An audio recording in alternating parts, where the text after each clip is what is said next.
Una vida llena de propósito y bienestar. Una vida donde cada día te sientas más conectado contigo mismo y con el mundo que te rodea. Hola, somos la comunidad Despierta y te damos la bienvenida a Despierta.online, tu nuevo compañero en el camino del crecimiento personal. Aquí encontrarás todo lo que necesitas para iniciar tu viaje hacia una vida más plena y significativa. Despierta.online es un espacio lleno de herramientas para ayudarte a vivir una vida más plena y alcanzar tu máximo potencial. Desde meditaciones guiadas hasta cursos de desarrollo personal, tenemos algo para todos. Te presento a Zen, tu guía personal. Zen es una inteligencia artificial diseñada para acompañarte en tu viaje de autodescubrimiento. Con Zen, nunca estarás solo en tu camino hacia el bienestar. Disfruta de nuestro canal de televisión en vivo, con contenido inspirador y entretenido. Desde charlas motivacionales hasta clases de yoga en vivo, siempre habrá algo que te inspire y te ayude a crecer. Explora terapias como la armonización frecuencial integral y los registros akáshicos. Estas terapias te ayudarán a equilibrar tu energía y a conectar con tu ser interior de una manera profunda y significativa. Regístrate en Despierta.online y empieza tu transformación hoy mismo. No hay mejor momento que ahora para comenzar tu viaje hacia el bienestar. Gracias por escuchar, te esperamos en Despierta.online. Únete a nuestra comunidad y comienza tu transformación hoy. Hasta pronto. Hola, hola a todos y a todas. Hoy es jueves 29 de agosto. Tenemos un programa súper interesante y va a ser en inglés, así que las personas que no hablen inglés pueden irse a YouTube y ahí está siendo traducido en tiempo real. Y cualquier duda que tengan en español la pueden poner y yo la traduzco y la pongo en inglés. Así que le vamos a dar la bienvenida a nuestro invitado el día de hoy. Se llama Torkom, Jai. So, hi Torkom, welcome to Despierta, and it's a pleasure to have you here. How are you? Hi, Miguel. Thank you so much for having me, and it's a pleasure to be here with you today to talk about all these amazing concepts that we're both involved with. Yep.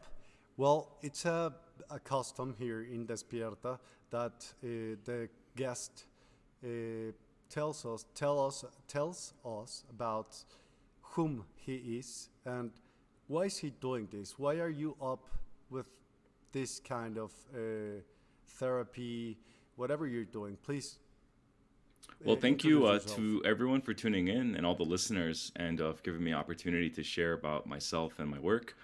My name is Torkom. I'm from Los Angeles, and I've been doing electronic music longer than anything else in my life. I started at around 16 after playing guitar for a few years, and at that age we're going through so much development and transformation, and at that time, there was a lot of medication and ADHD and all these illnesses or ailments that they were prescribing these children, and I was one of them, so because I guess I was not paying attention very well in school or for whatever reason.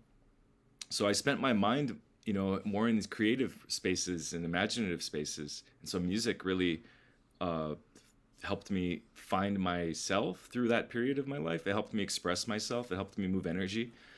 And so honestly, it started just from a organic, natural playfulness with the art of music, which says a lot about the power of music to transform. And when by the time I was 18, I had really started to master my synthesizer and perform for my brother and his friends and my friends. I would just tell them, hey guys, close your eyes, lay back, and I'm going to play some things. And an hour, 2 hours would go by. So I feel like by the time I was 20, I had learned a lot about live impromptu creativity and using these synthesizers, and I was really comfortable in that and performing for people. Just to speed the story along, I worked for 3 years as an basically like an after school coach for a music program for 6 middle schools, so 10, 11, 12, 13-year-olds. And every day after school, 3 to 6 p.m., they would come to my program, and I would teach them how to make electronic music, how to make beats, how to use a synthesizer, how to layer their music. So that, reinforced even more so my own need to know what I was teaching and know what I was talking about. But also I was very passionate about it, so it came naturally. Everything really changed for me at about 23 when I left Los Angeles to go to Iowa, the middle of the country. And it's all cornfields, but there's a meditation university founded by Maharishi Mahesh Yogi of the Beatles. He brought meditation and transcendental meditation to the West, was one of the early people. And so I went to study at this school, and when I got there, it was almost like X-Men Academy or Hogwarts or something, because everybody was tapped in, everyone was a wizard, everyone meditated, and I was in an environment where there was a lot of emphasis on consciousness and not working very hard, instead tapping into a meditative space, being very rested, and then having all the pieces come together naturally. So when I first heard the way these people were talking, I said, this sounds crazy. I don't understand. You guys keep talking about the flow. But after a few months, or even sooner, I started to understand for myself what that state of being was, because I was in an environment that had many, many, many people who believed in and practiced the same things, which is basically 20-minute meditation 2 times a day, vegetarian lifestyle, regular yoga, breath work. And so it creates a collective consciousness. I lived there for about 2 years, and my music started to change, because as I'm meditating, I'm changing the way I turn the knobs more slowly, more methodically. And I was learning about, this is back in 2011, I learned about 432 hertz and solfeggio stuff. So I said, wow, I could actually plug in these frequencies and work with these frequencies to do more than just perform music. I can actually do something that's like medical, esoteric, therapeutic, something that is this science hasn't even caught up, the medical hasn't even caught up. This is amazing. So I went really deep. I read all the books I could. I started a weekly sound healing group where every Sunday people would come and I would perform live for 1 hour. And I lived it, breathed it. I did it. And it started for me in 2012 was when I started Quantum Harmonics, January 1st. And for 6 months, I did it every Sunday for about 40 people. And so that was the beginning of my story with this. And that was where I started to get downloads and receive like visions on my purpose and what I would do with this information that was coming through, and what it had the power to do for the world. And it's been now 12, 13 years. I've just been on the journey. I've brought my music to festivals, conferences, expos, Colombia, New York, Canada. I've been to 5 states. I've lectured on the topic. I've been in hospitals with ER staff. I've been with veterans, cancer patients, children, ADHD, old cancer patient who's near end of life. Many, many different groups of people I've had the pleasure of working with, and to directly learn from those experiences, how the sound can help, what it's doing, what it's able to do. And of course, all the science now catching up. So it's a little bit about my story, Miguel. It sounds really amazing, and I am really interested because this is something that I do on a daily basis, and I love it. And I am very happy to have you here and to learn lots of things from which you can share with us. So please tell us about quantum harmonics a bit.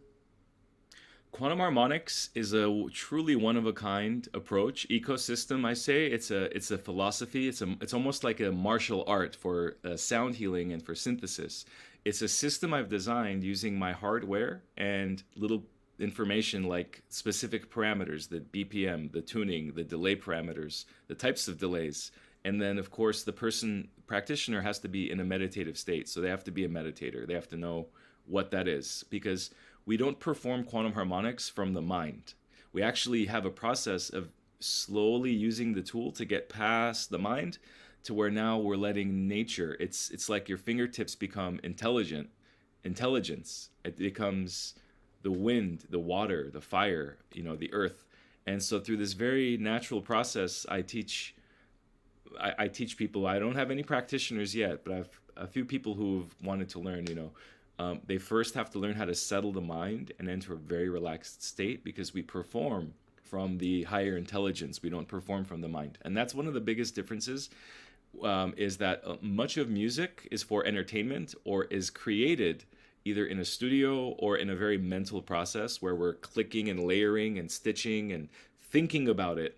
And for me, I try to get as far removed from thought as possible. So I set up the tools. So when I step in and I'm with a group of people, I can close my eyes, put my hand on the machine, and then I can it's like doing a massage or something. It's just very natural. And so I find that this allows for these emergent qualities to kind of bubble and layer that are happening live. And that's what I've been shown to be that's compelling and interesting, and is what I enjoy most about it. Is I never know.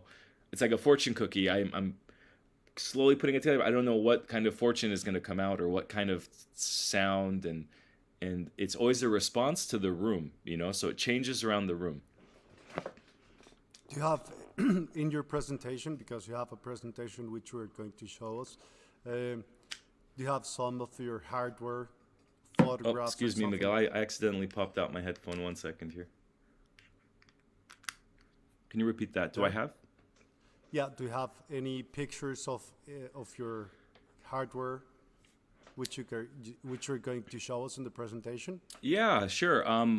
Absolutely. I actually, as I was piecing it together, there was so many things I wanted to put in there, and I was like, I should put a few. It's the last thing I thought about, but I'll get, while we're talking, I'll make sure that we get something so we can demonstrate what that looks like. I could also share screen a video, right? From like a YouTube video or something? Of course. Okay, so I can also show what that looks like through video format too. Perfect. Would you like me to, you want me to show that now, or? Let's get on with the presentation, and, sure. And later on we'll show the video. I'm happy to do so. I have Awesome. to learn some more. So here's your presentation. Please do tell us if anybody has a question. Please do not hesitate to type it in, and we'll present it to Torcom. And so, Miguel, I put together some slides here, about 17 or so slides. You can feel free to jump in at any time. But what I'm going to present here today is very different from typically what we find online, because what we find online is a lot of copy pasta. We call it copy pasta, where 2006, everyone's getting on the internet, 2005, 6, 7, 8, chakra this, frequency this. And so people start copy paste, and it's hard to pin down. Where did that start? Who made that claim? What's the origins of this? And so for me, I always want to track down and try to get to the core of like, where did that originate from? Because I want to speak to the truth of it. So first thing I'll say about the presentation is a lot of this is my process of not learning and adding, but subtracting and removing. It's about getting more clear about this information and what it's demonstrating, as opposed to having the inverse, where I need to learn more and do more research, and then we'll figure it out, and then it'll make more sense, and then we'll get there, and everyone keeps pushing and adding and adding. And so what meditation has shown me is we have to take a breath and relax. We have to actually ground. And with grounding, you have to get close to the earth. You have to get humble with the soil. You have to, instead of, Tower of Babylon is like a biblical example of becoming the heavens. We have to be the heavens down. So in the same way, my philosophy has been to undo the information and start over. So with that said, origins of humans and music, I figured let's start there. So here's a little cartoon of a flute carved out of a piece of wood, which is a very likely early human instrument. And here is which also, by the way, goes back to Neanderthals, we'll get into. But this is another primitive human depicting him next to a drum, which started around the same time. But believe it or not, the flute predates the drum. The oldest instruments, some of the oldest instruments that we have found from hominids, could be Neanderthals, Cro-Magnons, Homo sapiens, they date back up to 165,000 years, percussive instruments. I'm sure you've seen percussive stones and rocks and boulders all around the world that have a resonant quality that could be struck, that could be strummed, that could be clanked, and they produce a tone. And that's actually interesting because typically rocks and boulders and things, they don't produce a tone. They're atonal versus tonal. And that's the first distinction I want to throw out there is sound could be either tonal sound or atonal sound. A tonal sound has a defined fundamental frequency. Like a string being hit, you have a pitch. You have a defined, very high amplitude, fundamental that you perceive. Atonal, like a clap or a thud, it doesn't produce a strong fundamental, therefore it just has equal amplitudes. All the frequencies are kind of equal, and that's how the sound propagates, and you hear it as a thud. So these percussive instruments would have been the earliest instruments moving into, this is a Neanderthal flute, 67,000 or so years ago, carved out of ivory, out of bone. Wow. Some of the theories behind why we would have made, why would we make music? Why would we like music? If we go back to this depiction, it's a theory, and it makes most sense actually, is we would have wanted to mimic nature and to be one with nature, so to be one with birds, to sound like birds, and to put holes in a tree branch, and to notice that when we blow into a hole, we sound like a bird. We could call a bird. We could mimic our environment. So this theory of us trying to be at one with our environment is probably why we started to produce these early instruments. When we get to the Ice Age era, we have a mammoth ivory Ice Age flute, about 43,500 years old here. Same deal. Holes carved in it. Clearly they understood the relationship of harmonics and where the holes should be placed. Mm-hmm. And this would be the oldest... Have you ever heard those being played? No, I haven't yet, actually. I think some of these are in museums or are not performed out of... of course. I wouldn't understand, but... I could only assume. But yeah, it would be amazing, actually, to hear that. Here's the oldest drum. This is a little bit debated, between 30 and 37,000 years. But regardless, it's in the thousands. It's an elephant skin drum. And if you think about the length of time between the first flute, 70,000 years ago, and then in half that time we created the drum. The drum comes later because the drum takes more sophistication. You have to dry an animal hide, preserve an animal hide, find the right tree trunk, fasten the hide to the trunk, create the right tension.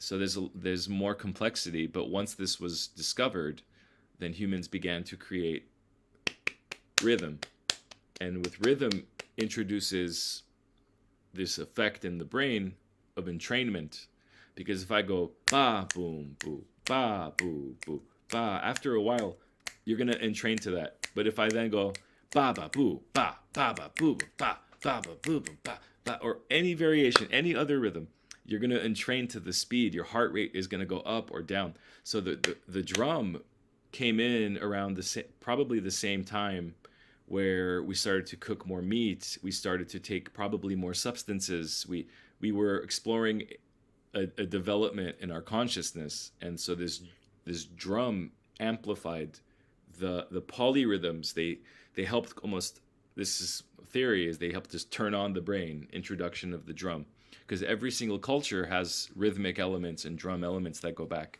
very, very far.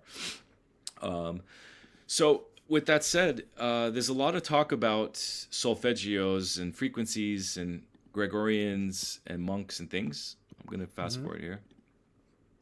And this is 14th, 15th century, so we didn't have electricity there. And so this idea, like these solfeggio frequencies we see, it's like these frequencies do these things. 417 undoes situations and creates change, or whatever the claim is, 528. And so, for years of looking at this and wanting to work with this, I was like, how do I make this make sense? And just to go back, we get to the Hertz measurement. Hertz is obviously named after an individual.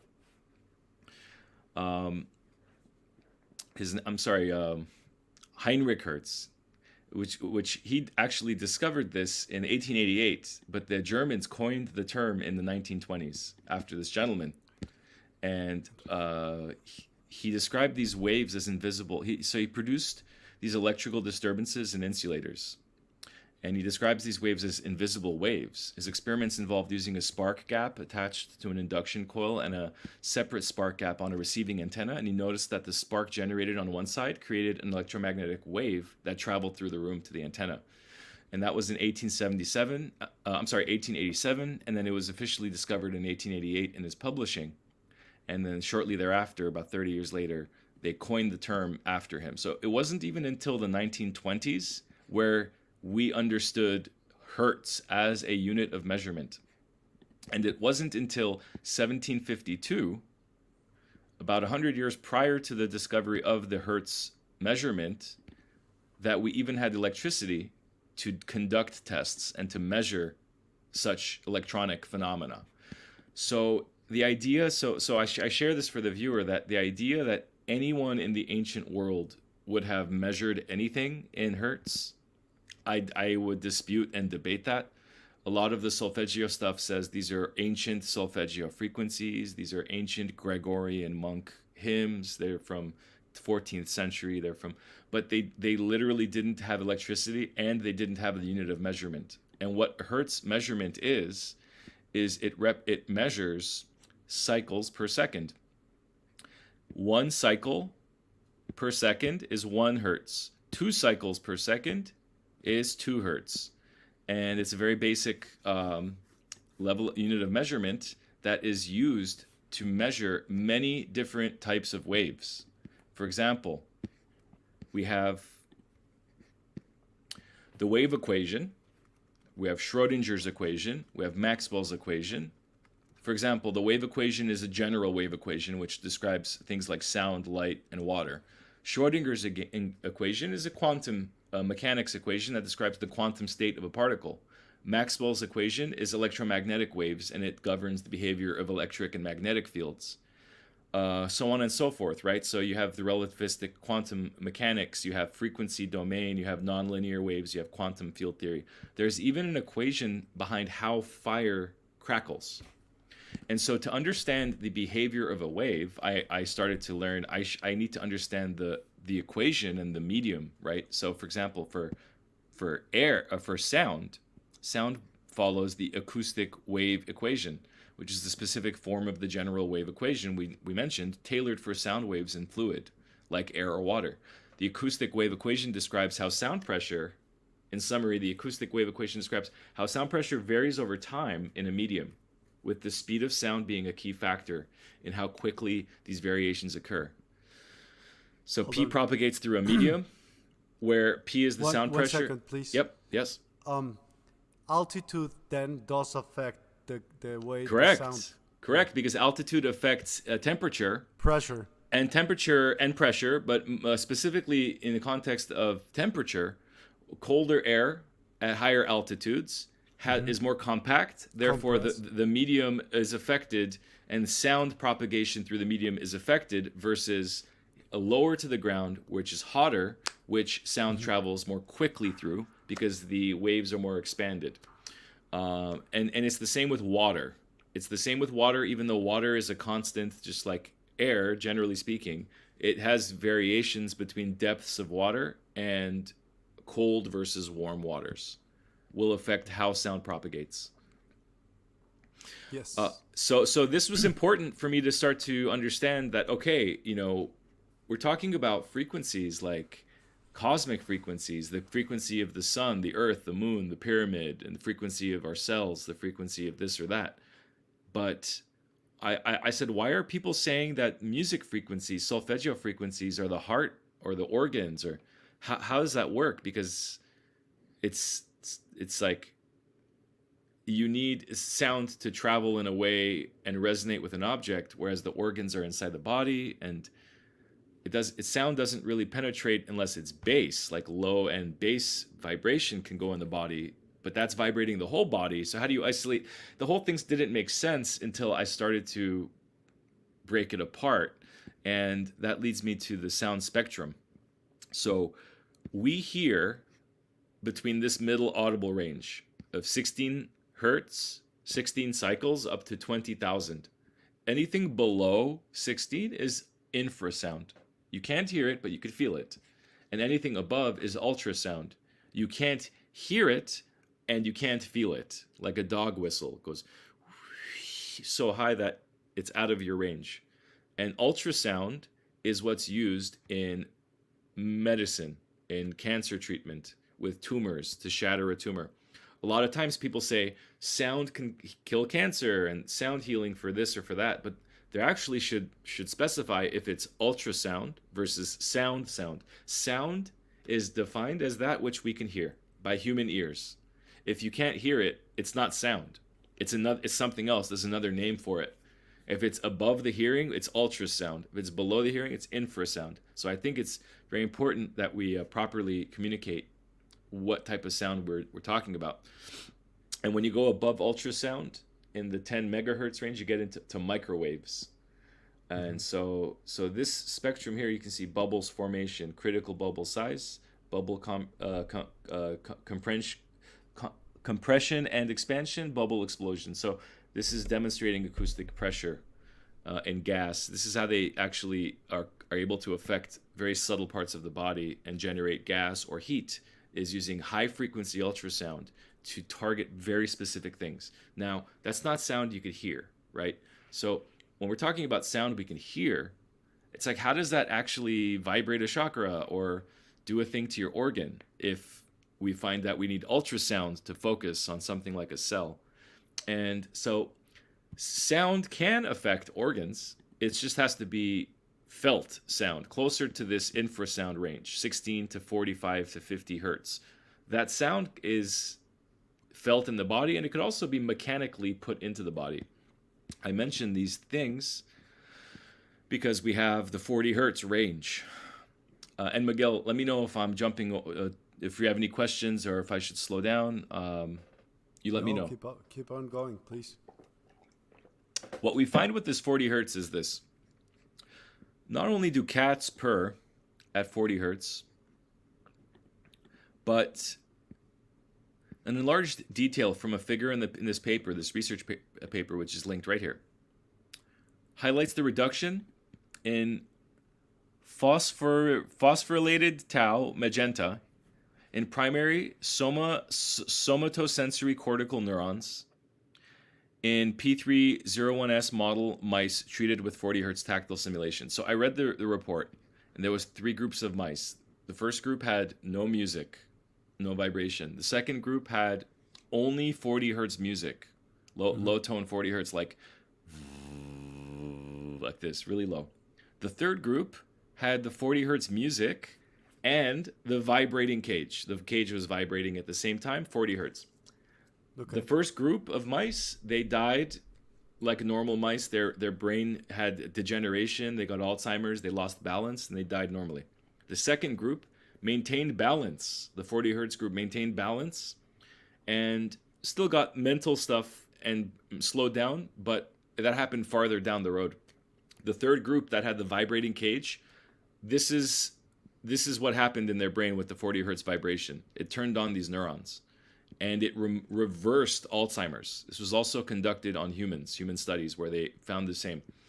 Separate from the effect on the brain of this 40 hertz wave on the brain by both hearing and feeling, there's other supporting information about 40 hertz that includes bone and muscle health. I've read articles that talk about how the muscles, they dance on the body at 40 hertz, so they shake, and that puts tension on your bones, and your bones get more dense.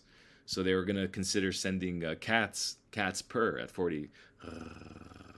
It's 40 hertz constant, and they believe that cats developed this to heal their own bones. When they jump from height, they have damaged bones. They purr, so they kind of heal themselves, and when they're next to us, they heal our bones too.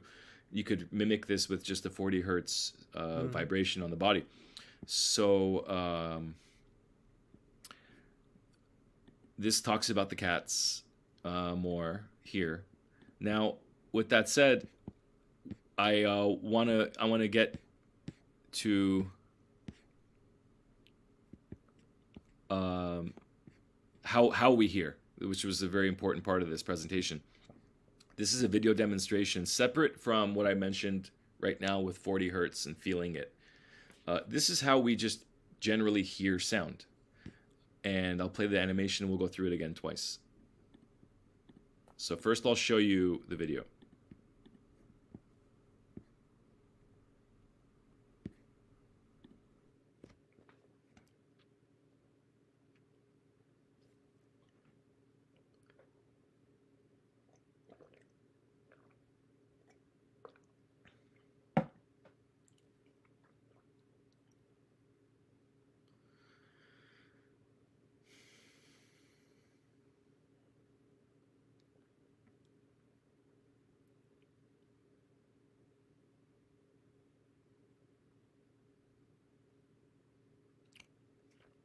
That entire process was faster than the human body processing light.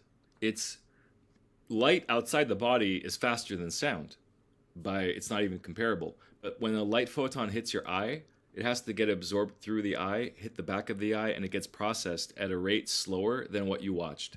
And what you just watched is how an acoustic wave travels through air, which is the medium.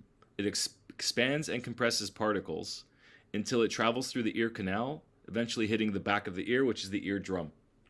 Those acoustic waves, which are energy contained within the air, compressing, expanding, gets converted when hitting the eardrum to a mechanical wave, which vibrates mechanically, hitting the first of three bones, the three smallest bones in your body that are in your ear. The first bone is called a hammer. The hammer sits upon the eardrum. The mechanical waves from the eardrum hits the hammer, which is then rested on the middle bone, the larger bone, the anvil. The anvil takes those mechanical waves, and it transfers that energy to the smallest bone, which is, I believe, called the stapes. That tiny one that looks like a little U-shaped tuning fork at the end. That is vibrating that vibration mechanically into the cochlea, which is like a jacuzzi, like a sack of fluid. Inside the cochlea is fluid, and the fluid at the bottom of that jacuzzi, we'll call it, are these hair nerves. These nerves, they do one thing. They detect frequency and amplitude, volume, of those vibrations. And depending on what kind of vibration's happening in that liquid, these hairs, the lower ones respond to lower pitch, the bigger ones respond to, inverse. The taller ones respond to lower frequencies and amplitudes. The shorter hairs respond to the higher. And based on how much they vibrate, how rigorously they vibrate, because if it's a lot of vibration, it's shaking a lot. If it's a little bit, it shakes a little bit. And exactly 1-to-1 correlation is a gate at the bottom where those vibrations open channels that release calcium and phosphorus. Calcium and phosphorus in exact proportions of each other in order to carry out this impulse, which is then converted at the bottom here into a glutamate. That glutamate contains the combination of those calcium, phosphorus minerals, chemicals, and it creates this biochemical that carries that information and is immediately converted into an electrical impulse. Now it's electrical. Now it's going through the nerves, up through the brain, into the central processing unit, where you then hear the sound. So the process of hearing sound is so quick, so instantaneous, and so remarkable that we barely can fully understand quite how phenomenal it is until we start to look into it. And as I just walked you through, it's absolutely, I mean, how do we do that for 10 voices at the same time when you're at Christmas party with 30 people or 100 people? You can differentiate their amplitude, frequency, range, angle. You can isolate voices. So imagine this happening times 100, and you can still hear your daughter's voice or your wife's voice. So this is a remarkable aspect of our human experience, is how we even are able to hear. It is. So, which gets me now to the solfeggios we got to this a little bit. But what is the solfeggio? Let's go back to that. So, with everything I just said, let's sit on that for a second. So what's up with this solfeggio thing then? Where did this come from? What is this? What even is a solfege? Solfege scale, also known as the solfa, solfeo, or solfeggio, is a naming system that assigns a syllable to each note in the scale. So basically it's like do, re, mi, fa, sol, la, ti, do. That's it.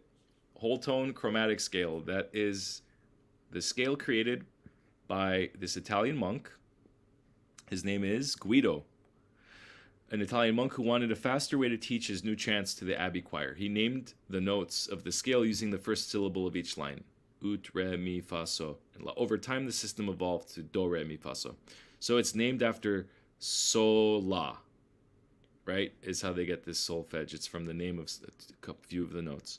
The solfeggio scale is a mnemonic used to teach oral skills, pitch, and sight reading of Western music. It helps musicians mentally hear the pitch of music, pieces of music. So if you can if you can teach someone where is middle C, and they go do, do, re, mi, fa, they can hit any octave and still find the note, because this technique entrains you to know where you start with C. Now, this somehow in this modern internet copy-paste culture has become something that's more mystical than it really is. This gentleman, he put out a series of books, and in it he says that these are mystical ancient frequencies that he has listed that are also found in the Bible. And the thing about it now that gets really compelling or interesting, if it's true, is and it does these things. So it's not just that he found these frequencies, or that now he's discovered what otherwise was just the regular sol, do, re, mi, fa, sol, la scale. Now someone is saying that each of these notes have these frequencies, so I can't be off by a little bit, even half of a hertz. If I'm off, I'm not healing. What if I'm singing at 393 hertz? Am I not removing my guilt anymore? So what is so special? So and then that led me to the 432 numbers as well. And these are the 432 numbers here, as you can see, 432.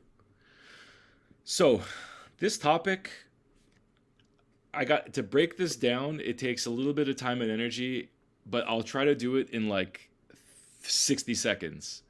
Long story short, there's two schools of thought, okay? One of them comes in and says, and both of these schools, they say these frequencies are healing, and these frequencies connect us with nature. But there's a difference in how they're saying it. Solfeggio side, because of this guy who wrote this book, he sold a lot of books, and now everyone uses these solfeggios, whether or not science has validated it or not, whether or not it's creative or it's a good tool to use or people have enjoyment using it, doesn't matter. You can go on YouTube and find millions of tracks with any of these frequencies, and people listen to them. So my thing is, why? What is it doing, and where is it doing it? Is it my brain, my gland, my organ, the chakra? Is it mental? Could we understand what's happening here? So what the solfeggio side claims is that these frequencies do these things. 432 side doesn't claim this. And it gets lumped in. They get lumped in together. But they're different. And the reason why they're different is this. Because you have A at 440. Here, I'll just quickly put this out. Right here. You have A at 440. You have A at 444, or you have A at 432. Our standard music puts A at 440. What I tune might to is what is this chart, 432, which is 8 hertz lower for all the notes. Everything drops down. And what this is A 444. So it's even sharper than 440. It's even higher. And that's because A can be between 415 around hertz to about 450 hertz. This is the general Goldilocks range, give or take a little bit, okay? And so where traditionally people have placed A, it could be anywhere in that range. So we've placed it at this 440 right here. That's really, really close to the higher threshold.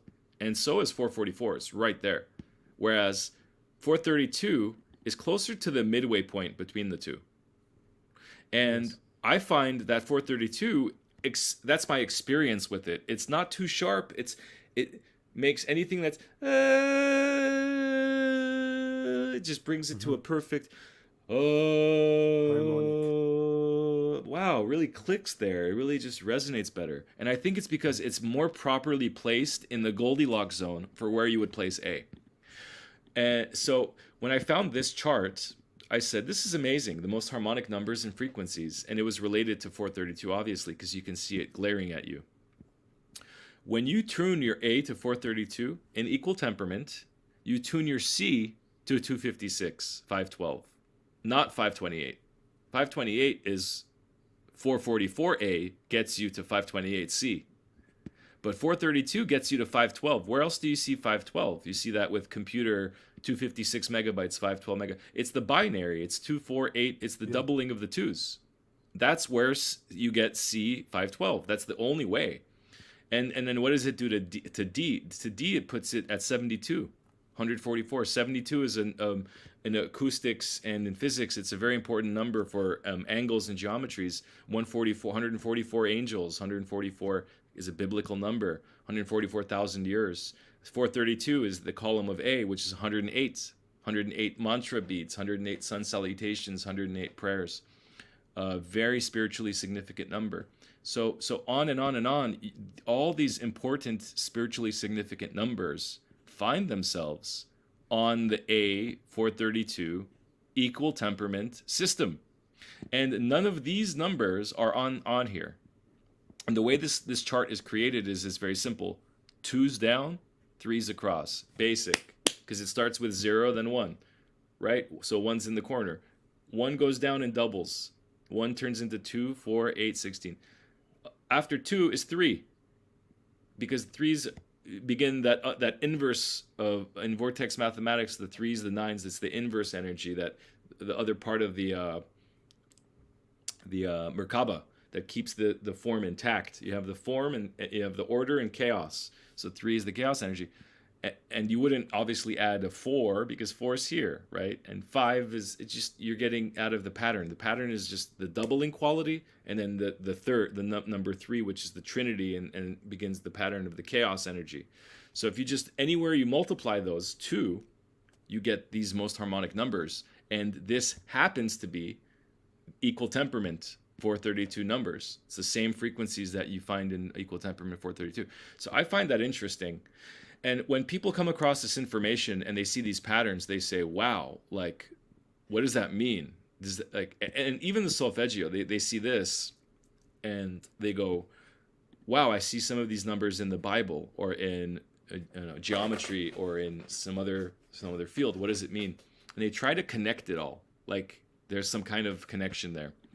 And the reason why there is significance, which is another compelling and interesting thing about this, is we have to go back to how we even count. The Sumerian sexagesimal system uses one hand to count. Each knuckle has 3 digits. 1, 2, 3, 1, 2, 3, 1, 2, 3. So your left hand is the counting hand, and the right hand is your storing hand, where you do the storage. So you count 3, 6, 9, 12.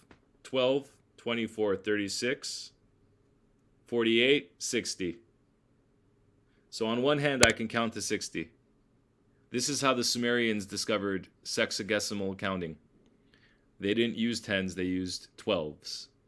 And when you get 60, you get 120, 180, 360, 360 degrees. So our counting systems of 360 degrees, of 60 seconds in a day, 60 minutes. Some people say, why are these important? They're arbitrary. No, they're not. They're actually what we've used since this period or longer. And and it's worked ever since. So everything has been counted off of and built off of this very similar system of numbers. Now, this is from a movie called Sonic Geometry, and he tries to explain why that's important. And so he takes that number 144 that we talked about, and he puts it in here, and he does a Fibonacci thing with it, where he doubles it, it gets 288 harmonic. He doubles that, he gets 432, or that plus that gets 432, and then 432 plus 288 gets you 720. 720 plus 432 gets you 1152, and then he draws a Fibonacci spiral through the sequence. And so he said, if we take this golden ratio 1.61 and we square it by itself, by the way, the next number here, 1152, becomes this number, 2.592. 2592. And so he says, if you take the golden ratio 1.61 and you square it by itself times itself, you get 2592. What's that? That's the exact precession of the equinoxes, which is the longest cycle of the human cycle. It's Earth's axis. It takes the Earth's axis 26,000 years to complete the circular wobble called the precession of the equinoxes, axial precession. The Earth's axis helps determine the North Star, and axial precession helps it change it. There currently, for instance, Earth's axis points towards a star called Polaris. So that changes every 26,000 years. So that's a change of an era. It's a change of an era, and it's the longest era that we measure, which is this precession of the equinoxes, and that is the amount of years, and that is the same number as the golden ratio squared by itself, which then fits into this Fibonacci number, which then is a derivative of the most harmonic numbers and frequencies, in which all these numbers are also found exclusively only on this chart, which is not either A440 or A444, also known as C528, also known as solfeggio frequencies. So for me, I've isolated and focused on this chart. This to me is a compelling chart. I still don't from there say like, this is a miracle, you know, it solves cancer, it solves everything. But it's a direction to move towards for me. Now, what else is there here that we can go through? Oscilloscope. Regardless of the medium, regardless of sound traveling through air or water, an oscilloscope is a device that shows electrical signals as wavy lines on a screen. It helps us see things like sound waves, heartbeats, electrical currents, how they change over time. Engineers and scientists use these to measure and study different types of waves and signals to understand how they behave. So it gives you an understanding, but it's not like the same as cymatics, like where you're going to now take the same frequency and put it into water and you're going to get the same exact shape. Because an oscilloscope is using, because there's factors, right? There's the medium, there's the amplitude, there's the size of the sand, there's the size of the plate. All of these variables will change how a cymatics experiment reveals a final output. And that's one thing I learned as well. I was like, wait, so you're saying, because everyone's so excited to say, here's the frequency of a 12-petal flower. Look, the frequency does that. But you could get the 12-petal flower with a different frequency at a lot higher amplitude, or by playing two frequencies that create a similar set of circumstances to then create a 12. So to just see a shape and to say, look, that shape is this sound is inaccurate. There's more going on there. And so my girlfriend, actually, I'm lucky enough, thank you to the heavens, I've found a partner who's into the same things as me, and her field of study is frequency, harmonics. These are her oscilloscope research programs images here and videos. She's lecturing right now in New Mexico on the topic. And what we find is that these harmonics, they totally can emerge from wave interaction and through ratios. It's not so much about the frequency, it's about the ratio. So you can take any frequency, but as long as they have these ratios, these relationships, they will create those shapes. So whether it's like 50 hertz and 100 hertz, or whether it's 200 hertz and 400 hertz, the ratio of half is still the same. Therefore, the oscilloscope would show pretty much the same pattern. So it's more about learning how all of these variables can come together across different mediums to demonstrate and show us how waves propagate and what types of waves propagate differently or the same. And so here's some of her visuals of what she's starting to do with frequencies and the oscilloscope.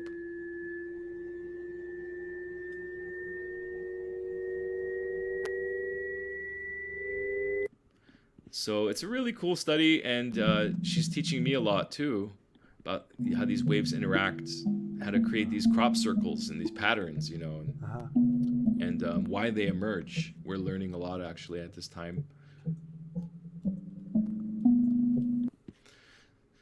So all form is, it's to be understood that all shapes and forms are occurring on account of waves interacting with each other, whether they're acoustic waves, electromagnetic waves, gravity waves. At the core of reality is a vibrational state of things. Quantum physics shows us that particles behave as waves, behave as particles.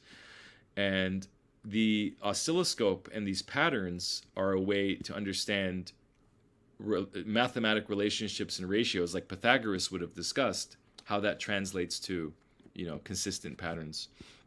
Moving on here, and in a minute I will take a break, and then you can ask any questions. I can get into any of this stuff a little bit more nuanced, but I'm just kind of going through it. Let's go here. How noise hurts. So sound can actually do many things for us. It can relax the nerves. It can stimulate the vagus nerve, which is the central nervous system hub for all the other nerves. You can get there. You can actually mitigate a lot of other pain and inflammation. It helps harmonize the brain. It helps bring the brain into a place of coherence where the brain waves get regulated and they get more consistent and smoothed. It also turns on the brain. Turns on the when you listen to music, the left brain shuts down, the right brain opens up, receptive. And in doing so, the whole brain opens up. So it turns on the brain. It makes the brain waves more coherent. It also has an effect on our mood. It helps us release dopamine, serotonin. It helps us also lower cortisol, especially very relaxing music designed functionally. Helps lower and reduce cortisol drastically. After 10, 20 minutes, your body is ridding itself of these stress chemicals, which can help with everything from getting your period back on to the biochemistry and the impact that the biochemistry has on your nervous system, immune system, natural functions, sleep, digestion.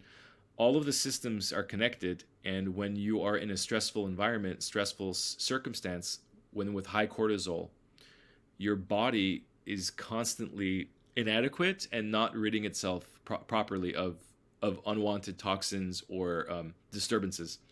So to support that, we need to be in a rested, relaxed state, in which even cancer patients, they tell them, the more calm you are, the better, because your body thrives in a regenerative way when we're calm. The inverse is true. Noise. Transportation noise creates a stress response. The blood vessel lining is altered. And that leads to obesity, coronary artery disease, hypertension, arrhythmia, diabetes, heart failure. Transportation noise, you have a car, a train, a bus, a plane. That includes a jackhammer. That includes the train's lights, bing, bing, bing. Every sound going on around you in society is building up, bioaccumulating stress in the body, which is why being in nature is very important. Or having noise canceling, very important. I have a noise canceling headphone. It cancels out all the unwanted sound and also has a mic so I could pick up, if I need to, what's happening around me. So there's new technologies like this. And we have to protect our hearing because, as I showed in the video earlier, those little hairs, you lose those hairs, you don't ever get them back. And so what this is here to demonstrate is that we actually are negatively impacted by civic sounds, by sounds of the city. Especially a city with millions of people, and being out and about around a lot of helicopters, jets, next to a noisy environment with a lot of construction. You have to do extra work to mitigate that, which is why the work you're doing, with sound and frequencies, same with me, is very important, because it is literally the antidote. It's the medication for this ailment, this series of ailments that arise from stress.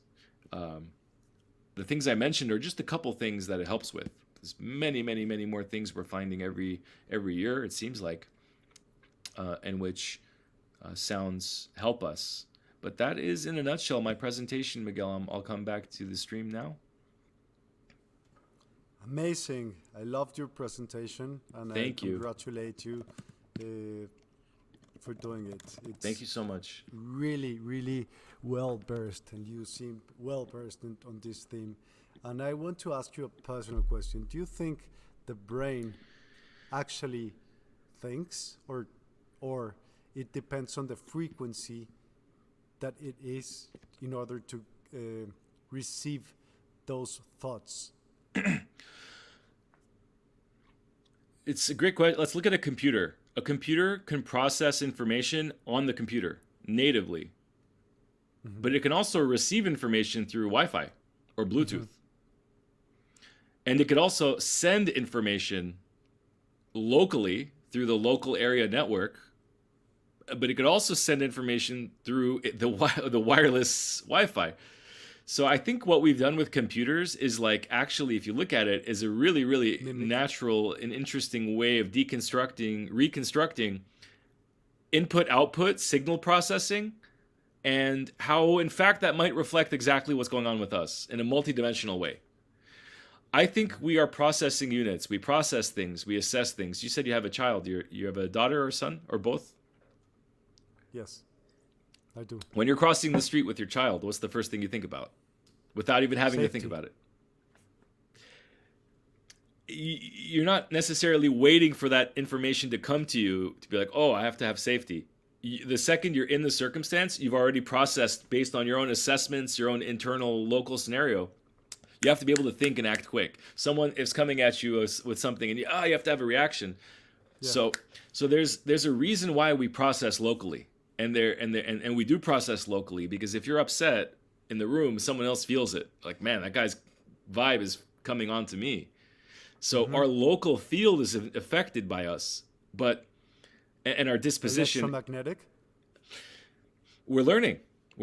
But yes, electromagnetic in the standpoint that the heart and the brain are electromagnetic emitters, and the heart field, Greg Braden, heart math, he says the heart field is 30 feet more, the brain field is more smaller than that, but they're connected, because if you're having a brain negativity, you're letting it affect your heart, and your emotions are involved. Now you're amplifying, which is why it's important to have your head right, so you don't let the head go to the wrong emotions, because the emotions are the amplifier.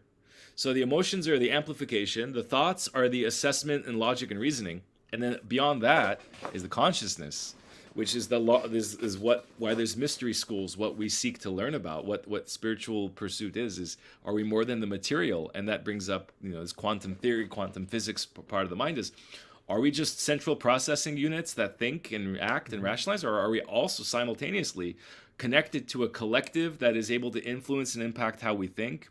Do we have psychic telepathy? Can we communicate with the past, present, future? People who have passed on, are we able to receive information from other dimensions, other planets, other worlds? Can we communicate non-locally with a human across the world? These things, from a quantum physics standpoint, seem to become more and more validated as we find that the fundamental nature of particles and waves is not Newtonian by any means.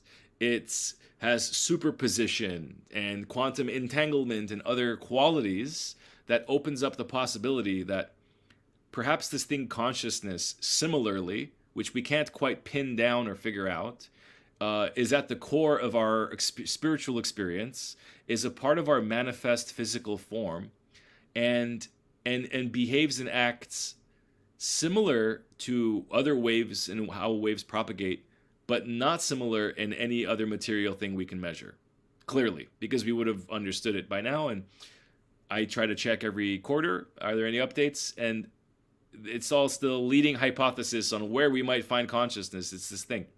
But people die, and they're aware, and they come back, and they were fully present. And this happens over and over and over. People take crazy amounts of an ayahuasca medicine, and they literally almost pretty much, they have a death, and they see their body leave, but they're fully present, fully aware, and they come back with information.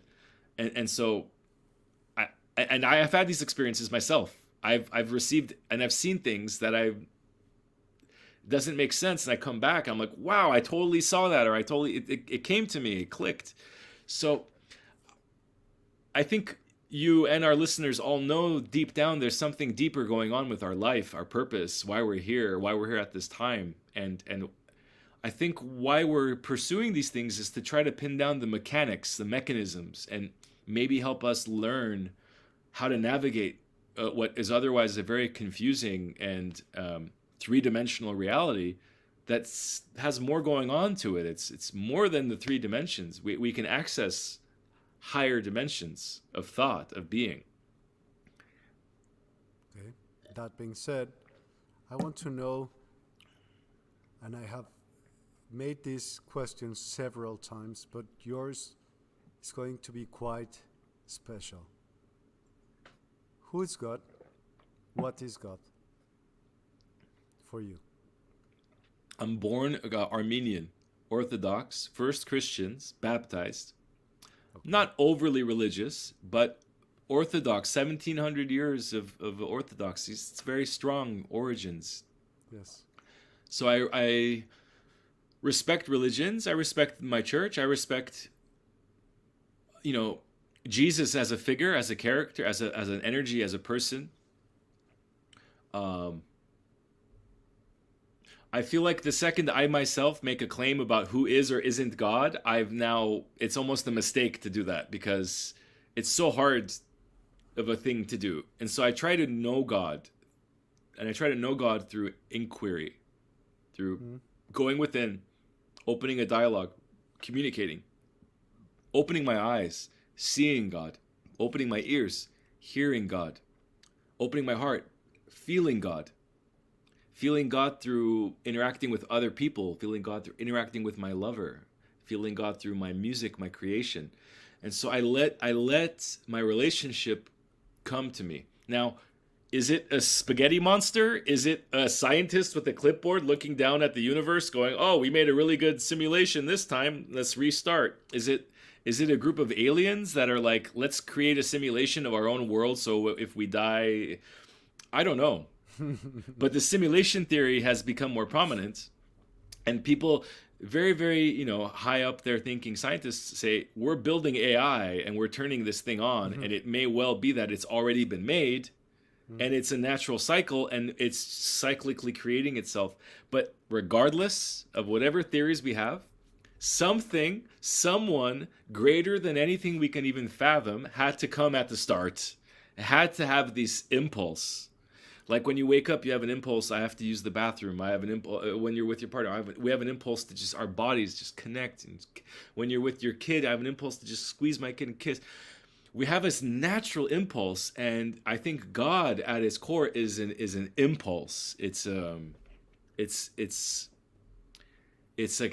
strong primordial energy. It's Shiva going Om in the universe. It's an action. And I can't explain much more than that, other than it helps me understand the purpose of life is to be with that, to be a creator, to be in action, to be dynamic and moving and creating and evolving and expanding. I think that's how we live a life. We continue where it started, which is an impulse. I think the way to not live the life is to live a stagnant life. We play it safe, where you... maybe next time I'll do better or something, where you put it off. I think we have to have motion, and that makes us feel good. It makes us feel reward. So I think when we do the right things, we experience godliness.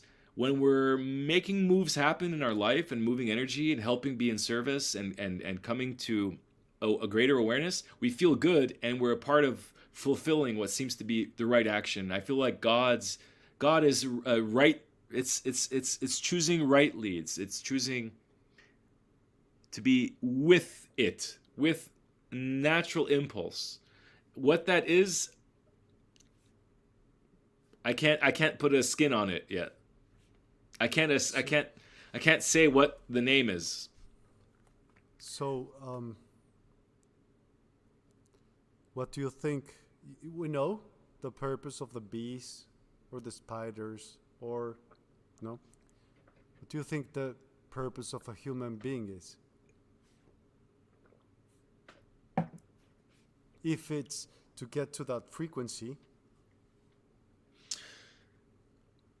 What's the to be purpose of a the purpose of frequency? the purpose of a human being for me Yeah. is to be a human being. Just being. And the hardest thing for a human to do is to just be. It's the hardest thing. Mm-hmm. You put 10 humans in a room. Oh, I have a Lamborghini. How about you? Oh, my wife just got this. Oh, my kid's at this school. Everyone is all... It's so easy to not just be. Everyone is racing to not be. Because being is not... It's not thought. It's, oh, someone's chair moved. Oh, let me just help them with the chair. Oh, it's tribal. It's just having a role. It's like being an emergent, creative, dynamic force, right? Like want to make people laugh. You're with them. It's a little sad. You start tap dancing. You didn't think, and everyone's laughing, and now the joy goes up. When we're in our natural state, is where we could just be. Most people will never experience this because most people go, my name is Torcom G. I am Miguel. I have a career. I have to pay bills. And we're so locked into what we think we are. We're so locked into identity, ego, separateness. What is my purpose to find for my soul and my spirit? It's the same as everybody, man. We're all here. We don't know any idea how or why we got here. We're born. We're thrown into this thing. We're beaten up, walked over, stomped over, trampled. Sometimes not. Other times more. And we're still expected to wake up every day, stay positive, and keep discovering what this thing is. I mean, no one knows. So the best we got is to stop everything. Stop the madness. Stop the madness. The best we got is to stop, close the eyes, breathe, and just say, I'm nothing. I'm everything. I'm nothing. I'm all of it. I'm none of it. And that simple reminder, like on, off, I'm high, I'm low, I'm grounded, I'm elevated. This between the extremes is where we find a truth. Between the extremes, we find the middle. So if there's too much, we're out of our mind, we're out of our head, we're not being, find silence. Go in, let your inner self become louder, and then you can be a human being. You can be something. When you can get to that point where just simply being is enough, who you are is enough, who you are gives to people, it gives so much joy, it gives so much gifts, just who you are, I think you've succeeded. I think that's a success. I think that's what we're here to find, is how to be the best, at what we're here to be naturally. And everyone has that. It's a seed. You come with it. It's like you plant a seed, it grows into a huge tree. All of that data is in a little tiny seed. You come here. I know you did, Miguel. I know I did. I know your listeners, even if they don't fully know it, they know that there's something they feel like they're working towards spiritually unfolding in this life. It's because we came with that impulse. And so the more we can be, the more we can be anti-stress, the more we can hear what that is. Feel that, and then we can bring it in like heaven, bring it into earth, share it with the world. That's more than most. That's already success, if you ask me, is discover that in you, bring it out, change the world. I resonate with you, with your words.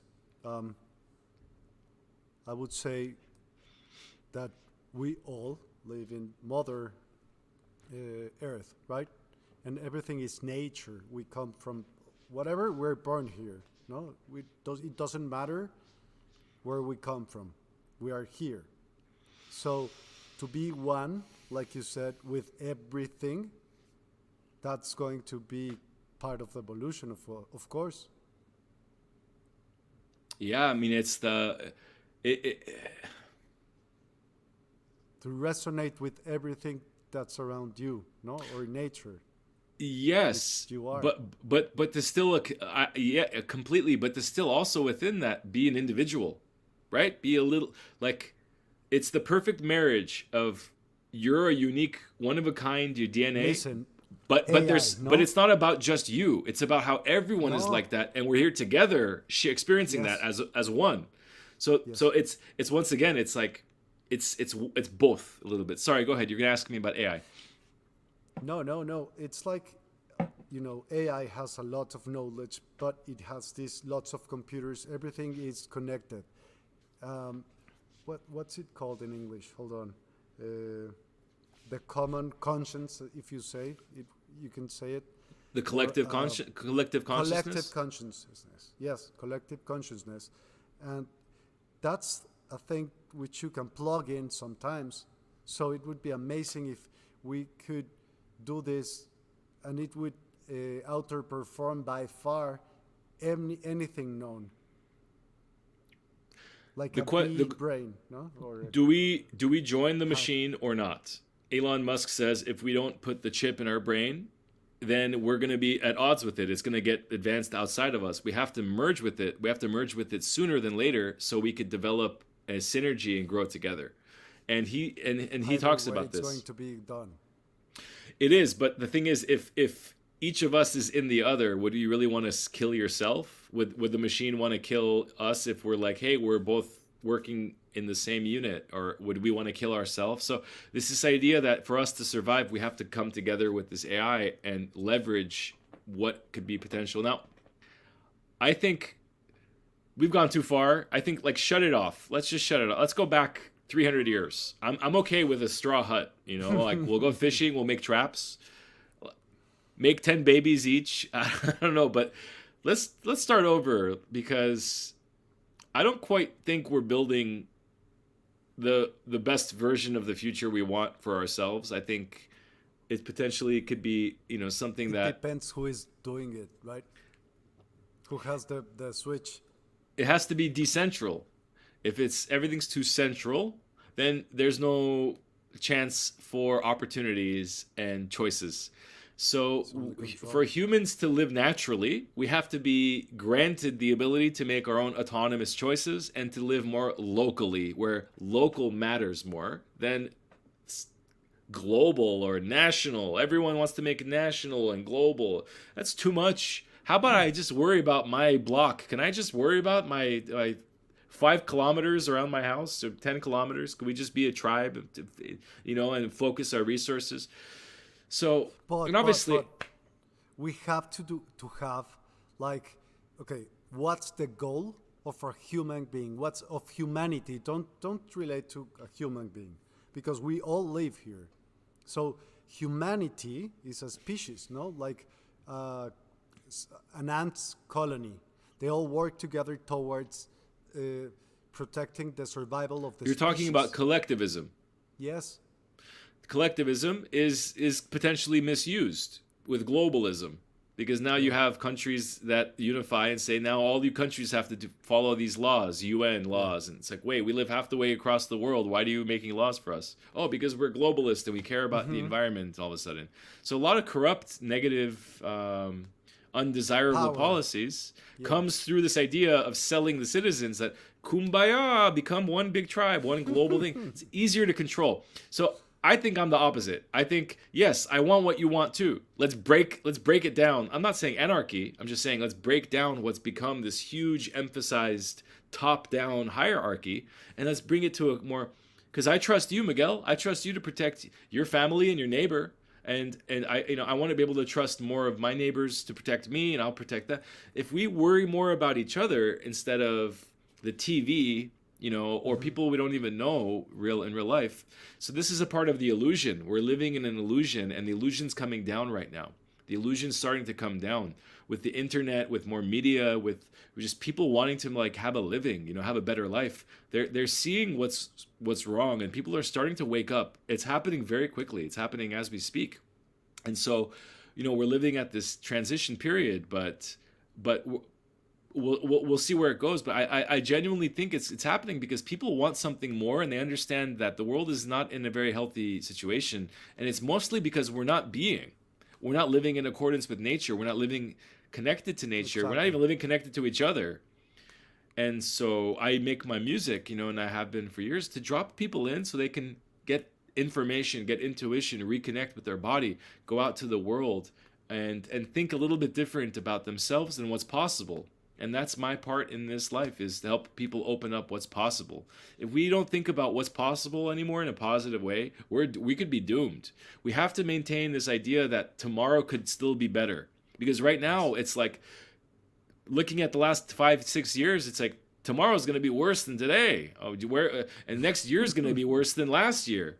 Yeah. And we have to flip it again, where we're saying, no, now we flipped it. Now next year, I can't wait till next year is 10 times better, because we're building new trains, we're building flying cars, we have agriculture and permaculture on every corner with crops and food, and now we've shifted our, the momentum of what is serving the people and what works functionally for the benefit of mankind, and we're moving in that direction. Now we could say every year we're looking up, but right now we're kind of in the, and so I yeah, it's all illusions, it's illusions. Everyone has the power at any moment.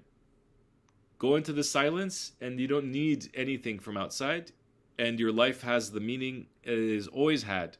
And that's part of my message of subtraction. Is when we subtract, instead of add, when we subtract, what we need is there. It's already waiting. What could happen if there was a goal, how to act to preserve humanity? Well, there is.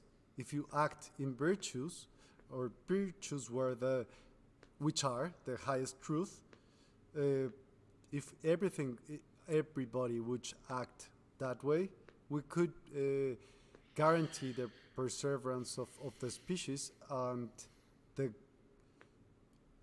best of that would happen, no? Getting better each day. Yeah. You go to a party, 50 people. They each produce 3 pieces of trash.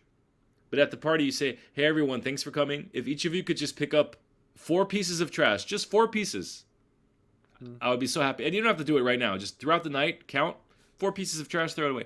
Each of them makes 3 pieces. Each of them throws away 4 pieces of trash. That's not a big deal. Guess what? Now you don't have to have 4 or 5 people at the end picking up 60 pieces of trash each, which no one wants to do.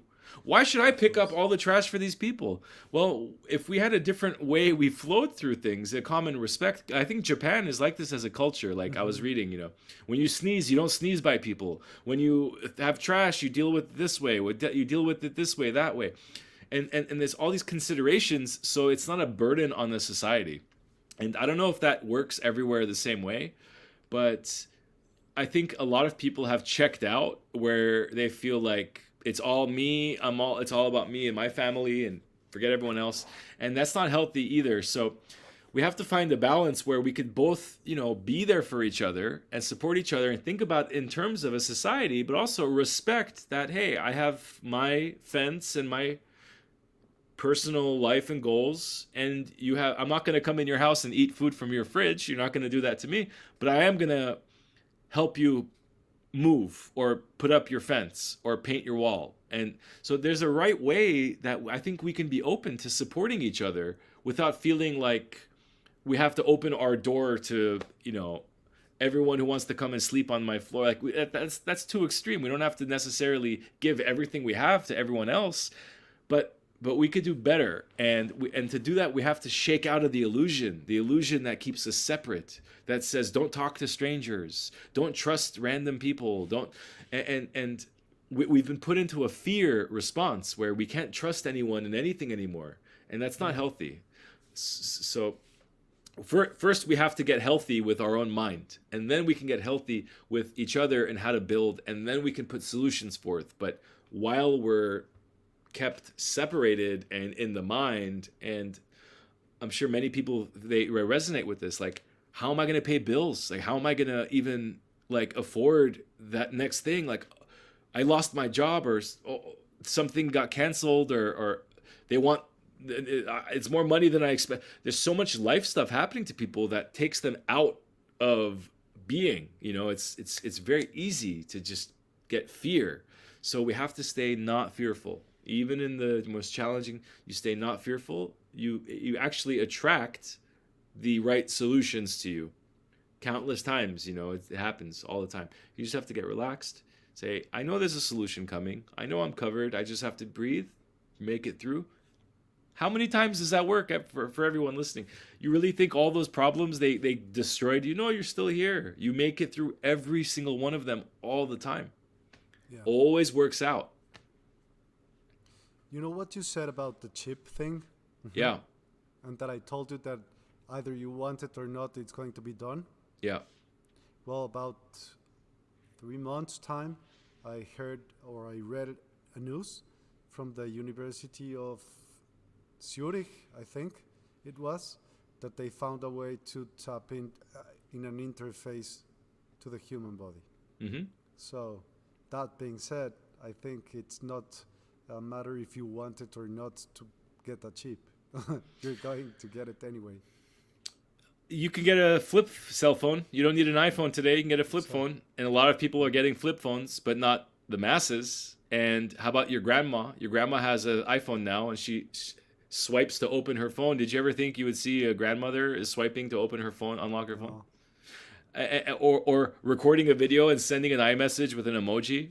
My grandma can do that. Like, and it's probably likely that your grandma will get a brain chip. When it becomes so normal that everyone has a Facebook, everyone has an iPhone, everyone has Wi-Fi. 15 years ago, no one had an iPhone. Not everyone had Wi-Fi. People didn't know what an emoji was 10 years ago, 15 years ago. Mm-hmm. So the rate at which we adopt technology, especially technology that we're at first weary of and not so trust, and then we adopt it, is a little alarming.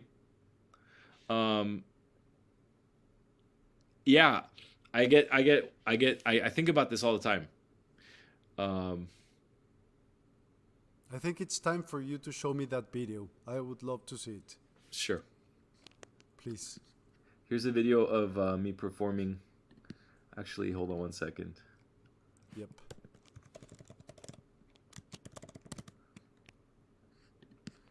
There's a question. It says, Sarah, I have a question about this theme. When you are in a place where it's so quiet, for example, a forest, and it suddenly changes the weather, and there are some movements and new sounds, can you mix these sounds and transform them in a melody with a special instrument that is not precise in that precise moment? I do not understand that question. I think I kind of get this question. So okay. I was just at an event on Saturday. I performed, and a ambulance went by. Okay. I had a sound already going that was like, I already had it, and I was getting ready to bring it. And as it came, I said, let me just bring it faster. And I matched the siren. The sounds came like this. And as the ambulance went away, I'm still going. I bring mine down. I don't let that control my session. I meet it. I take the momentum and I bring it down. And everyone went, what was that? What? Like they don't. So there's been times where there's a helicopter. And I bring in my white noise. And I match the helicopter. And the helicopter goes away. And I go. I unwind it. So you can play, if you have the right sounds, the right instruments, the right tunes, you can work with the environment. You know, if there's something that's loud and like a jackhammer, you could at least do something to make it a part of a music, a part of something musical that makes it less damaging. It changes the context because you're not like attacked by it. Now it's like creative. It's like a part of it, and that changes the way we experience it. So I've been doing this for 12 years. I've been performing all environments where I have to work with the sounds around me, and sometimes those are very loud, helicopters or police ambulances, sirens.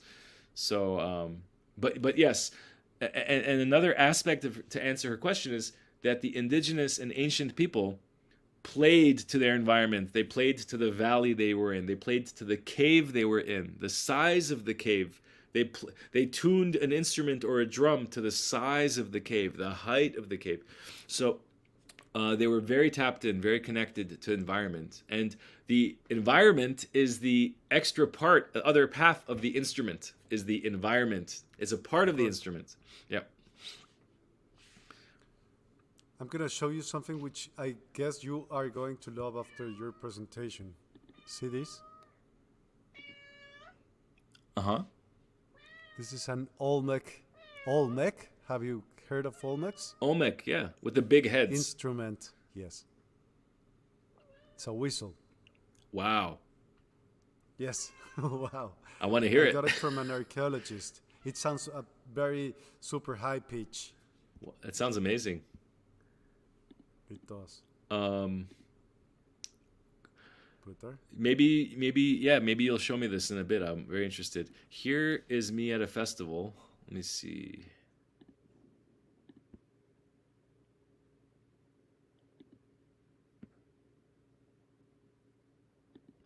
So I lie people down, you know, they get comfortable, they close their eyes.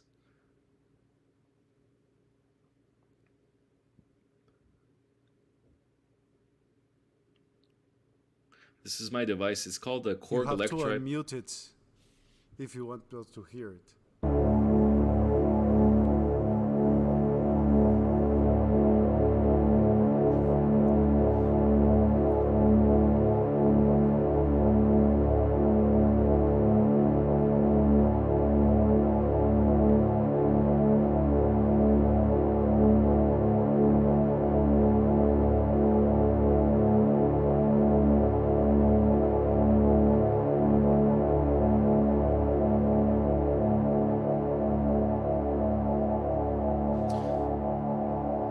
Those overtones in the music. I emphasize overtones very much. Overtones are found in the sound waves. They're the harmonics. I let them emerge and come out, mathematics within the sound. This is just kind of an environment shot of where I typically play. Here's another shot of me. Actually, it'll be a better shot of my devices.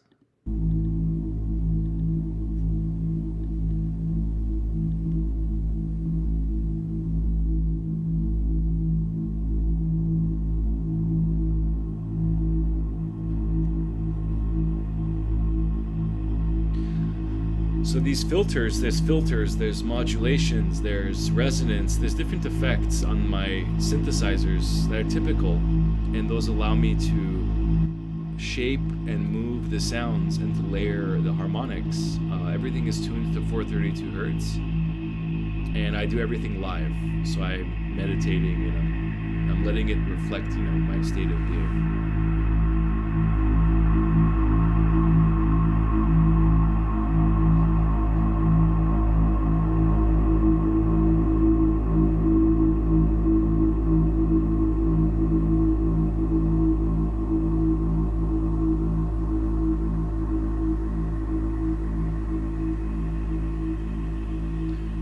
Fast forward to just another section here.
And I have prepared like a 10-minute little stream of some of my sounds that we can play in a bit. But here's an example of some white noise. White noise has all harmonics in it, but I found a way to tune and shape it, like you're hearing now with the harmonics, the whistling.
mishap. But yeah, this is just a little bit of my performance on YouTube. I'll be more than happy to make this link available. Actually, anyone who searches this Sound Bath Live presents Torkomji can tune in on YouTube and hear it.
Welcome back, Miguel and everybody. That's just a little YouTube clip of me in the action and some of my singing with it.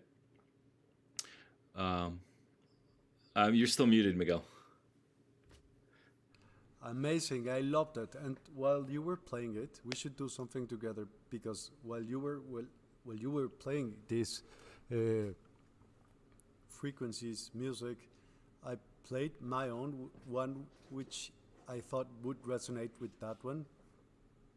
You'll like that, really. Yes, it's a mathematics. It's a universal language, and when we tap into this kind of soundscape, which is really exciting way to make music, of course, when we speak the similar language, it creates whole new possibilities. So, absolutely, yeah, I would love to do that. And every time I'm on it, it's a new design, it's a new approach, and little tiny things, like how the sound opens or closes can change what you bring to it. So there's so many little variables there. I want to show the audience about your Sonido webpage. Sure. And please explain a bit about it. So I started working with this company, Solodome. I've been testing and working with hardware products for sound delivery for about a decade. I've worked with a company called Subpack that has vibrational vests and chairs you sit on. It's more of like a pad that vibrates the mechanical waves into the body, the bass. I've designed for Opus, which is a sound bed. And recently I've just met the gentleman at Solodome. They actually they work 5 minutes down the street from where I live. And we've become good friends. I'm coming on board to be an ambassador and a designer for this chair. But this chair, which everyone today, if they use the code QH10, there's a 10% off. And they do ship around the world. This chair is honestly the best acoustic playback device I've heard. It's Bluetooth as well as wired. You can connect it to your studio. You can put it in your room, and you just plug in the power. And when you sit into it, you hit play on a piece of music, and it cancels the sound. The shape of the chair is noise canceling, so there's no interference with outside sound. And then the speakers are positioned with a digital spatial array to basically give you perfect high quality sound delivery with a subwoofer beneath vibrating. So instead of lying on a sound bed or feeling the vibrations on the body, you're actually climbing into the cave. You're like sitting inside of it, and the sound surrounds you like a sphere. So I have put in my music that I've heard for years, and listening it in this is like, wow, that's totally different. Amazing. You can hear it very clear, very clean, no disturbance. And of course, the way it vibrates is a sphere. So you're inside of a sphere of sound. It's my pleasure to work with them. I look forward to doing more, and I'm very happy to present, a coupon or a discount for anyone who is interested. And I highly recommend, if you're ever in Los Angeles, you can reach out, and we have a few at my studio. So that looks amazing. They are very, very appealing to the eye. It's based on the golden mean, the shape of it. So the back of the egg, the back of it, which is also a primordial shape. It's the cosmic egg. It's the womb. When you climb in it, you feel a safety of like the womb being in a cave. It's autistic kids like it because it provides a comfort, a safety. It's perfect for working. You put your laptop in there, Bluetooth. It's basically like a private little cubicle. And also virtual reality with Bluetooth. You put your VR headset and you can watch something while you're inside of the sound. So virtual reality is amazing too. But yeah, it's designed so the back, if you follow the golden mean spiral, the front of the outside of it is proportionate to the back. And so there's a spiral from the back towards the front. And that geometry is what really serves the acoustics as well. It helps, like I said, noise cancel very effectively. You can barely hear anything outside of it. It looks amazing. I want to try it by a lot. Torkom, since we are on video right now, there's lots of people which are going to be listening to it through podcasts. So if you could please share with us your your handle on Instagram? Yes, people can check me out on Instagram at Torkomji, Torkomji. You can find my link tree in my bio. It has all my upcoming events. It has some SoundCloud private links, articles on sound therapy, some products. And so, yeah, feel free to reach out, send me a personal message. And also, if you want to send me an email, it's quantumharmonicsla@gmail.com. Quantum Harmonics with an X, la@gmail.com. I'd be more than happy to, be responsive to anybody and help them along their way. Thank you. Torkom is your real name? Torkom is my middle name, my grandfather's name. It's an old Armenian name. My first name is Daniel.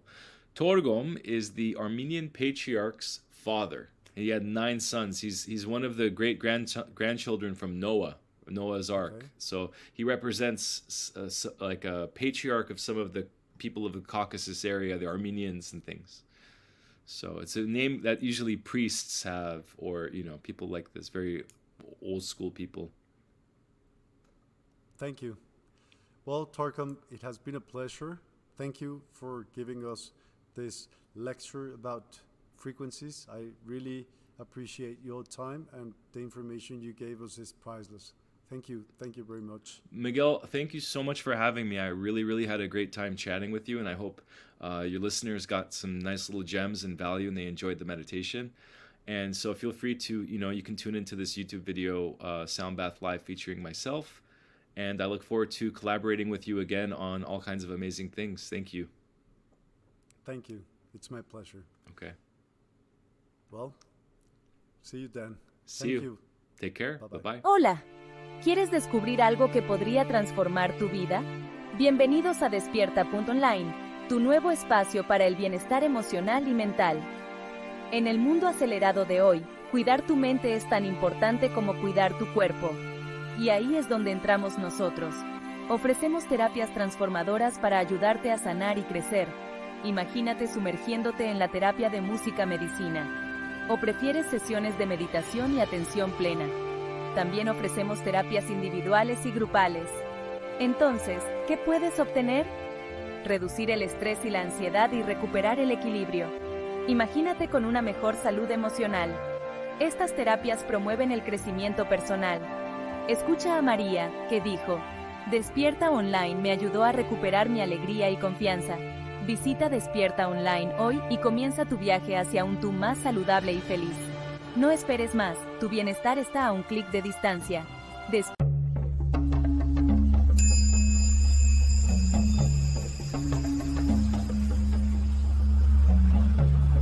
Despierta tu conciencia.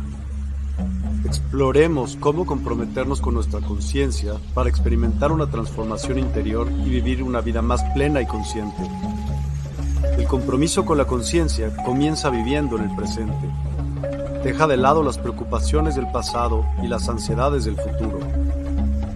Enfócate en el aquí y ahora y descubre la belleza y la conexión en cada momento. El desarrollo personal y espiritual es esencial en este camino. Dedica tiempo a conocerte a ti mismo, descubre tus valores, creencias y nutre tu crecimiento interior a través de prácticas como la meditación y la reflexión. Despertarás tu conciencia y experimentarás una transformación profunda. El compromiso con la conciencia no se detiene en nosotros mismos. También implica conectarnos con nuestro entorno y con los demás. Cuidemos y respetemos a la naturaleza. Establezcamos relaciones significativas. Practiquemos la empatía y la compasión. Juntos, podemos construir un mundo más consciente y equilibrado. Únete a nuestra comunidad en Despierta. Participa en nuestros programas en vivo, donde descubrirás enseñanzas inspiradoras, técnicas de meditación y conversaciones reveladoras. Síguenos en nuestras redes sociales para obtener contenido adicional y ser parte de nuestro movimiento de despertar de la conciencia. El compromiso con la conciencia es un viaje personal, pero juntos podemos construir una comunidad consciente y transformadora.